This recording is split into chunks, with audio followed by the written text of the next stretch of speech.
جا رہے تھے اللہ سے باتیں کرنے کے لیے کوہ طور پر، تو ایک بہت ہی غریب انسان مل گیا آپ کو، سلام کیا اور کہا اے اللہ کے نبی آپ کہاں جا رہے ہیں؟ تو حضرت موسیٰ علیہ السلام نے فرمایا کہ میں کوہ طور پر جا رہا ہوں۔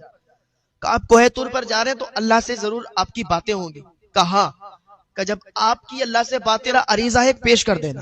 حضرت موسیٰ علیہ السلام نے فرمایا کیا عریضہ ہے؟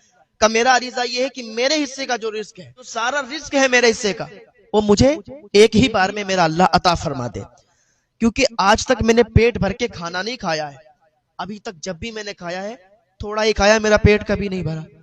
جب سارا رزق مجھے مل جائے گا تو ایک دن تو پیٹ بھر کے کھا سکتا ہوں، تو اللہ کی بارگاہ میں آپ یہ فریاد کر دینا کہ سارا رزق میرے حصے کا مجھے مل جائے۔ حضرت موسیٰ علیہ السلام نے کہا ٹھیک ہے۔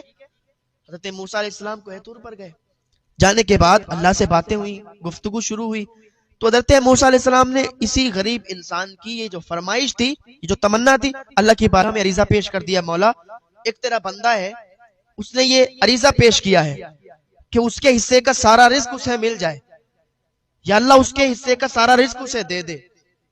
اللہ تعالیٰ نے فرمایا ٹھیک ہے۔ اللہ تعالیٰ نے اس کے حصے کا سارا رزق ایک ہی بار میں اسے دے دیا۔ پھر حضرت موسیٰ علیہ السلام واپس آ گئے۔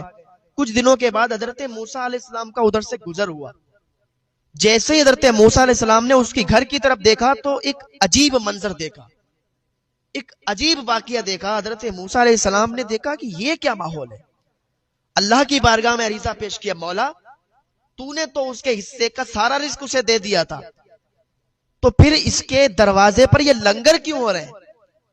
ظاہر سی بات یہ ہے کہ تو نے جب سارا رزق اسے دیا اس نے تو کھا لیا ہوگا، تو پھر اب یہ اس کے دروازے پر لنگر کیسے؟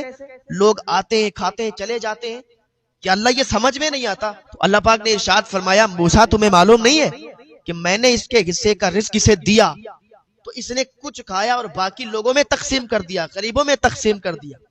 جب غریبوں میں اس نے تقسیم کیا تو میں نے اس کا رزق بڑھا دیا، جب اس کا رزق بڑھا تو اس نے اور زیادہ تعداد بڑھا دی اور زیادہ یہ تقسیم کرنے لگا، یہ زیادہ سے زیادہ تقسیم کرتا گیا، میں اس کا رزق بڑھاتا گیا۔